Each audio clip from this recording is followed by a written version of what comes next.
Hello everyone, I hope you're doing well. Alive for Geo. It's been a week or two since I've done one and I've been very busy today and I hadn't done a video and I thought I need to get something out because we're trying to make it a job, but I'll get into that in a little bit. So I thought I'll just sit down, do a little bit of a live video, just out the shower, hence the fluffy hair and a very random top for me. I'm in my comfies. We've all got comfies, don't we? You've got your house clothes that you wouldn't go out in, but when you're in, you like to put it on. It's comfy, right? That's what I'm wearing. I'm wearing my comfies. Anyway, I decided to click on Dave's comment from the start because this sort of sums up the video a little bit for me, and that is, I've loved the dream and not ready to let it go yet. I don't blame you at all, Dave. And also, Barry's backing you up. It's not over till it's over, and that's exactly where I am. My dream is still alive. The Champions League dream, that is. It's slim. It's got a little bit slimmer. Massive blow yesterday. We could have capitalised on Leicester's defeat, and we didn't. We didn't catch them at all. But we've not lost any ground either. They've still got difficult fixtures. We've still got 3 winnable fixtures. And going into the 4 games, including the Everton one, going into the Everton, Brighton, West Brom and Southampton, I thought we were going to have to win all 4 games anyway. So nothing's changed as far as I'm concerned. We still need to win our remaining 3 fixtures. The problem is, I think if we won all 4, I would suggest that would have been enough for Champions League football. If we win our remaining 3, there's still a good chance it won't be enough. It's not just the fact that we might not catch Leicester or Chelsea. It's my worry is that we could, but Liverpool will also leapfrog that team as well, and they will then get into Champions League. But I thought today was a good day to do this sort of reflection, if you like, because it's been 5 years to the day since that last game up Upton Park. 5 years ago today, well, it would have been, I say kickoff time, nearly been kickoff time prior to it getting delayed. Play Man United in the last game at Berlin. And if you had said to me that day, 5 years from now, 2021, with 3 games to go, this is what the league table will look like. And you showed me that league table. You showed me the league table as it stands today and said, this is where West Ham will be in 5 years. I would have probably taken it. Now, it doesn't tell the whole story, does it? That's sort of the issue, because it suggests that if you look at back then and now, it would suggest that we've been quite steady. We've been a top 6 team regularly, and we haven't been. We've been fighting relegations, and we've somehow stumbled into where we are today a little bit through merit. It's been a fantastic season. And this is why I wanted to do this video, because when you do the review, as we did, we try and speak about the 19 minutes, and that is it. Because there's no point doing a review of a match and just constantly talking about the bigger picture, because I think then all you're going to do is, well, we've had a really good season. You would just be doing that for the whole time. But so we speak about the game, then you park it, and then you look at the bigger picture. And the bigger picture remains that I expect us to have some form of European football. And I hope Michael is wrong. Michael has said that we will finish 8th. I hope not. I really, really hope not. The good news is 7th gets us Europa Conference League. A lot of people don't like it, but I've always said that I'll be happy to go into that competition. I think arguably it'd be better for the club, not business-wise, not money-wise, but as a fan base, I think we'd see more European football if we entered that. Where do I think we'll finish? Let's in the live chat. Everybody that's watching live, get your predictions in. Where do you think we will finish? Ben, I might just steal this idea. Do the table prediction. I might do that, actually. But I think I know what I'm going to say. But targets, I said, where do you think we'll finish? Everybody to get your prediction into the live chat, and I'll click on 4 or 5 of them and see what I'll see what it looks like. I'm going to go 6th. I'll go 6th. I've been up until Sunday. I was confident we were going to get 4th. I felt that we were going to get 4th going into Sunday, but it's not just the defeat. It's the manner of the defeat as well. And I'm not trying to poo-poo the performance of that. I don't think the performance was good enough. But when we sort of did the review and we left it, we then did the Patreon video where we do a player ratings. And in the player ratings, we discussed the manager. We discussed David Moyes and we grade him. And I gave him quite a low score. And I said my issue wasn't the starting team. I think the starting 11 was correct. I thought he picked the right team. The issue was, at half-time, we went in a goal down. In Everton, Ancelotti had his tactics bang on. We were getting nowhere. And you had to change something. And we didn't. We didn't change anything. We came out in the second half and did what we did in the first half. And nothing changed. And we can't really be surprised at that. You know, when Creswell got injured, there was an opportunity to try something different, do something, make a an obscure substitution. Moyes had an excuse there. His hands forced. You've got to do a sub. What are you going to do? He put on Fredericks and kept the same formation. And I just thought it's not going to work, and that's concerned me, because if you look at how Everton played and how you look at how Newcastle played, there's the blueprint. That is how you beat David Moyes' West Ham United. That's the formation and that's the style. There's similarities between the way Newcastle and Everton both played. Simple as that. In both of those games, we looked a bit toothless up front. And my worry is that Brighton play that formation. Brighton play with wing-backs. It has helped, of course, not having Lewis Dunk or Neil Maupay. But they play that formation. They play that system. That concerns me a bit more. But I'm going to go for 6. But let's have a little quick look. And I'll click on some of your comments. Ray, Scott, 6, Millie, Reverend, 5th, Ryan, 6, 5th, 7th. Somebody's just saying, Target still says Champions League football. Dave still saying Champions League football. As is Glenn. Most people are saying 5th and 6th. I don't see anyone saying 8th, which is good. I like that. I don't want 8th. I don't want 8th. Hannah Steve said, we'll finish 6th and enter the Europa League. I'll take that. All right. I think this is true. Jason, Wolves play the same and root them, but I think Wolves have been a bit crap this season. They'll have it. I don't really count them. The only good thing with Brighton is they're safe. I know mathematically they're not, although Fulham don't win tonight, they are then mathematically safe in the Premier League. But we're good. Ethan, it doesn't matter. Only Man United can get the Europa League. So nothing happens. 4th is Champions League. 5th isn't Champions League. You cannot... Nothing is changing. It is set in stone now. It is set in stone the way the Premier League qualification for European football will work. And that is 1 to 4 is Champions League. 5th and 6th is Europa League. 7th is Europa Conference League. That will not change. It is absolutely not changing. Unless Leicester drop all the way to 8th, which is very unlikely, and win the FA Cup. So that's your allocations for the Premier League. Anyway, let's have a little quick look. Andy Ross says, we've got to be happy to get European football of any description. Most probably thought we were going to be in a relegation scrap. Most thought we were going to be in a relegation scrap. I agree with that perfectly. GP says we can beat Brighton West, but West Brom can beat us. We're going to go there thinking they're not up for it. Southampton can beat us. I'm not too bothered. I am not too bothered, to be honest with you, mate. I think West Brom are poor. Southampton's poor. Brighton's a tough game, but given that they're looking like they're safe, missing a few key players, I'm not going to lie, right? I expect 9 points from the next 3 games. I expect 9 points. It has to be. Who's going to finish 8th? Honestly, I think it's between Everton and Tottenham. Tottenham. I'm going to say Tottenham. I'm going to say Tottenham. Tottenham are going to finish 8th. I'm going to say Everton catch them. And I'm going to say we finish 6th. So final prediction. This is my final league prediction. Man City, Man U, surprise. Chelsea, Liverpool. I think they're going to pip it. Leicester in 5th. West Ham is 6th.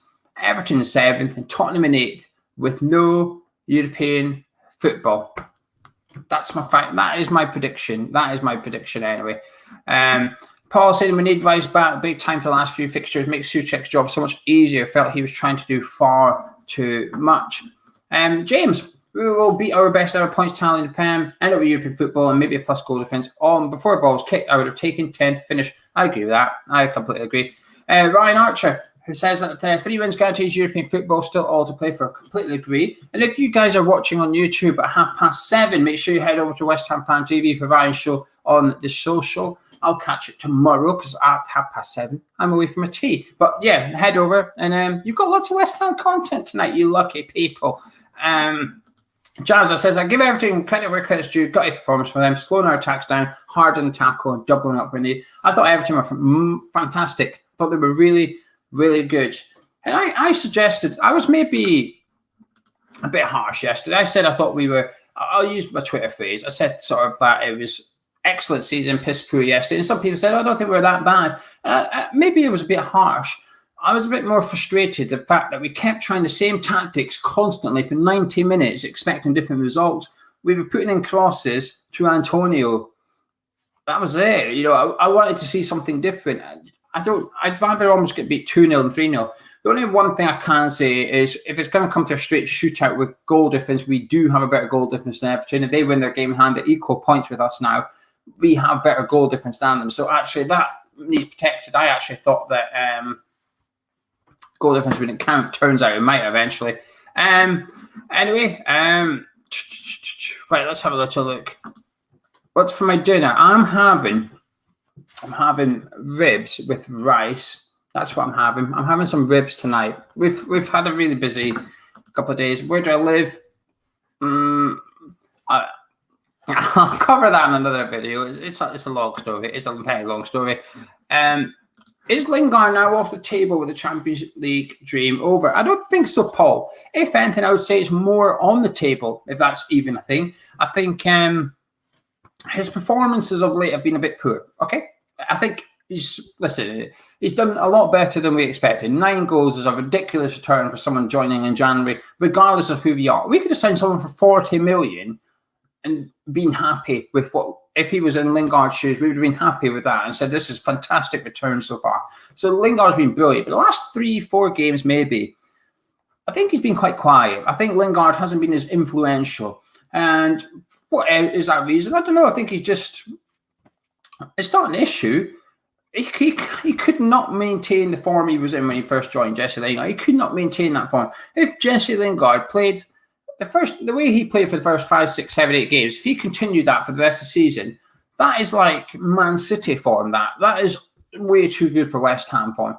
So what he's showing now is a few quiet games now. That is a West Ham player's form where you are good enough, you're just not quite consistent enough for something, and that is exactly the type of player sort of we need in order to sort of progress. And I think he makes it his valuations probably. Every time he scored a goal, we got told his valuation had gone up by 2-3 million. Well, swings a mind about then by that rule of thumb, his valuation's dropping 2 or 3 million every single game. And it doesn't work like that. But I think it becomes a bit more realistic to join West Ham in the summer. And that's not a bad thing. That's not a bad thing. Because like I said in the review yesterday, I thought he was having a quiet game, Jesse. And you do sometimes think, is his mind on the Euros? He's now back in the England squad. Is that it? Is his job done? Did he come to West Ham with the sole aim of getting into the Euro squad for England, and now he's in it? His job done? Rubbish. And I'll tell you why it's rubbish. When he chased Seamus Coleman for 50, 60 yards, when Calvin-Lewin, I think it was, played Coleman in, Jesse Lingard was there. You saw the replay. They started sprinting from the halfway line. He kept up with him, last-ditch tackle. That is commitment. That is dedication to what West Ham are trying to achieve. There's no sort of personal, selfish sort of goal there. So I've got absolutely no doubt he's committed to West Ham. Anyway, let's take a few more comments. Let's take some comments. I'm Steve. If we get into the Europa League, I hope it's Leicester who enter it with us rather than Liverpool. Gives us a better chance to win it. That's fair, but I want to see Leicester. I get what you're saying, but I want to see Leicester in the Champions League. I want to see Leicester sit in Champions League. It gives us hope. It sort of gives us hope. Daniela, is Declan coming around for dinner? No, he's not coming. He's not coming around for dinner. I don't know if he likes ribs and rice. He might do, but if he wants to come around, he's more than welcome. It's taking him a while to get here. Ben Glander says, just think as teams we've played, stop Lingard having space to work in. Something we need to learn, breaking teams down. Ethan says, it's not about Jesse Hill's being top form, but everyone else to make his form so he doesn't have to carry it. I agree with that. I agree with that as well. Jazza, how many times have we finished with a positive goal difference? I think we've done it once. We've done it once before, I think, under Redknapp. I could be wrong. I'm pretty sure we even finished on a minus goal difference in the last season at Upton Park, which seemed a bit like crazy at the time. But there was a comment I was going to click on. Like you said, players have an eye on you. It's been a long season. There's a World Cup in 18 months. I don't think any of our players have that. I would understand why, like Wolves and Leeds, if any of those players were involved in the Euros, I'd understand why they were starting to rein it in a little bit with the tackles and the commitment, because their season's sort of over, if you like. They're on the beach kind of thing. And I think Brighton might be one of those as well. So we'll have to wait and see.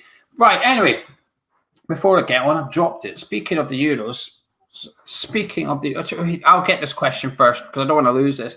Do you think 10,000 fans at West Brom would affect us? Do you know something? I think it'll help us. I think it will help us. I'll tell you why. They cannot be happy. Them West Brom fans cannot be happy because when they sacked Slav, they were not a happy bunch. The fans did not agree with the decision in the majority. A lot of them thought they should have stuck by Slav because Slav got them up. He didn't really get that long in the Premier League. They felt like they were starting to play decent enough football. You know, they got the draw away to Man City and then got sacked. I mean, how do you... So their fans weren't really happy. Then they get Sam Allardyce in. They're not really happy with that. And then they get relegated.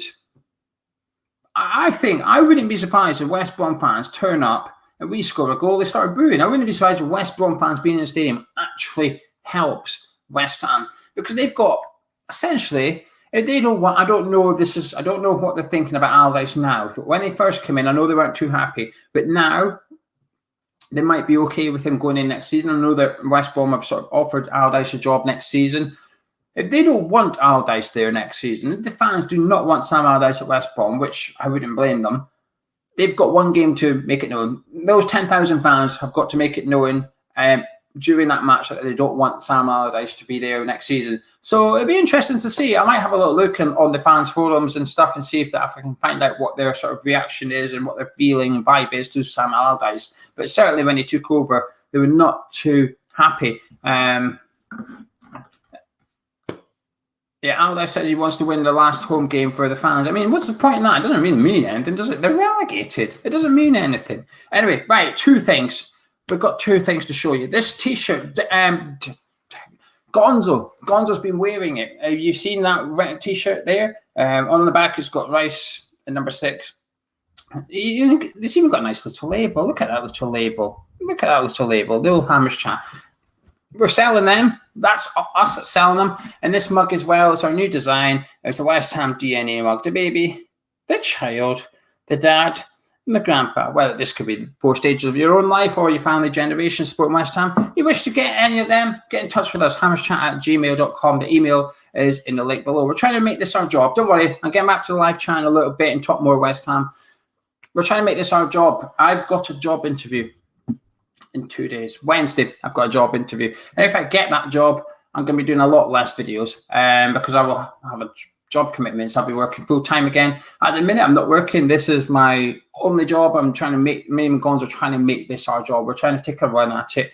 We're not quite there yet. You go to patreon.com/hammerchat. The link is in the description. We'll put it in the pinned comments as well. And it gives you a percentage. It tells you how close we are to achieving that goal. We're just under 70% way there at the minute. So it's sort of close, but not close enough. So I'll be honest with you, I'd rather do Hammers Chat full time. Of course I would. It's a mental dream, because why would you not want a job? Talk about West Ham. Of course I do. So if you want to support the channel, you can do from £3.60 per month or buy things like this merchandise. We're making it as cheap as possible, good quality as possible. And get in touch with us, hammerschat@gmail.com. And we'll get you going. Chris, we will do a females version as well. We've got to pay for it to get done. Cantown Land done it. We commissioned it. We got a good deal from him, but we'd have to pay him to do a females version. So once we sell enough of the male ones, we'll get the female ones done, so on and so forth. But anyway, right, back to West Ham. One player that I'd like to sign that no one has mentioned, a gem, for example. Honestly, Lewis Ferguson from Aberdeen. Now, a few people have mentioned him. We've generally been linked to him. Frank McAvenny loves him. I think he's a bit like John McGinn. Remember when John McGinn was at Hibs? We were linked with him when Moyes was first here. 3 million we were linked to John McGinn for. We didn't take him up. We didn't go after him. He went to Villa for £3-4 million. Now look at him. He's worth 30-40 million. Lewis Ferguson's got a little bit of the... he's got a little bit of the John McGinn about him. Sort of box to box, good passer of the ball, works hard, tackles... He gets a lot of yellow cards, but I do think he's the type of player that would actually, I say happily sit on the bench, would happily learn from Declan Rice and Thomas Souček. Someone like that, I think, would be good. Scott, that is the Canning Town line mug. He drew that. That Canning Town. Me and Gonzo didn't draw that. Canning Town line drew that. Carrot Newham. I've seen this stat. 32 goal attempts by Ben Ramos, most by any player in Premier League without a goal. It's poor. I love stats. I'm not buying into that, though. Rodri of Man City. Don't know how many shots he's had in the Premier League. I think he scored one, though. He only shoots from 20 yards. He only shoots from outside the box, though. So his shots compared to Raheem Sterling's shots are completely different. They could both have 50 shots. But Raheem Sterling's are all within 6, 8, 10 yards out, usually getting played in by Kevin De Bruyne, whereas Rodri's is getting laid off 25 yards out from goal, hitting it, or getting on a header from across or something. And I think it's a bit skew where most of Benrahma's shots have been long range efforts and stuff. The only one off the top of my head I can think of that he should have scored was yesterday. Apart from that, he's almost been making his own sort of shooting opportunities kind of thing. So I like my numbers, Claret Newham. I love stats. I do really enjoy my stats, but that one, I'm not gonna buy into too much. Vernon, thoughts on Soufal going to left back instead of Johnson coming on? Well, he took on Fredericks and put him left back, didn't he? And then they swapped sides. Fredericks and Soufal swapped sides. I think I would have liked Moyes to have done something differently. We were struggling with Cresswell at left back. The person replacing Cresswell, whether it's Johnson, Soufal or Fredericks, it's not going to be as good because they're not left-footed. Cresswell was at least being able to put in crosses. As soon as Cresswell went off, we lost that threat from left back. And I actually thought yesterday we were going to score. I thought it was going to be an Aaron Cresswell assist. He's the best crosser on our team, in my opinion. I wanted to see him continuously cross it. So when he went off, I thought that's probably like one of our main attacking threats. That shouldn't be the case. Shouldn't be relying on your left back. But I generally think we were. So when he went off, I almost not gave up. I sort of thought we're just not scoring today, and unfortunately we didn't. No, William, I haven't. I'm sorry. I've had a really busy day today. I've sort of not been able to keep up to date with the West Ham stuff. So I don't have any news on Cresswell and Lanzini. I don't know what the rumours are. I'd imagine the club will find out today, tomorrow, kind of thing. Hopefully they're both fixed. I thought Lanzini looked good against Everton. I thought Lanzini was playing well centre midfield. And Cresswell's, I think, one of our most underrated players. I think he's underappreciated. When you take Cresswell out, I think you miss him. As simple as that, really. I think you take out Benrahma, you take out Janet Bowen, you take out Diop, Dawson, Balbuena. I don't think you miss them. I think you can replace them pretty easily. Cresswell, you can't replace him. We don't have anyone in the team that's good enough to replace him. David's saying that Cresswell's got dead leg. He'll be okay for the weekend, so that's good. Paul saying Benrahma will come good, boys. Moyes will improve him. Keep the faith. Yeah, I mean, this is Ryan's main topic in 10 minutes. If you want to tune into them in 10 minutes, Ryan's main topic, his title is anyway, what we're going to do with Benrahma next season or something. And I think he will come good. He's got the talent. It's just such a big opportunity for him yesterday. He has to score that. I'll be surprised if he starts against Brighton. I hope he does, but I'll be surprised. Rob saying if Declan Rice is back fit, he wants us to try a diamond with Lanzini, Souček, and Lingard. I'm all for that. If it was sort of like a 4-4, I assume it means 4-4-2, then I guess who you put up front with.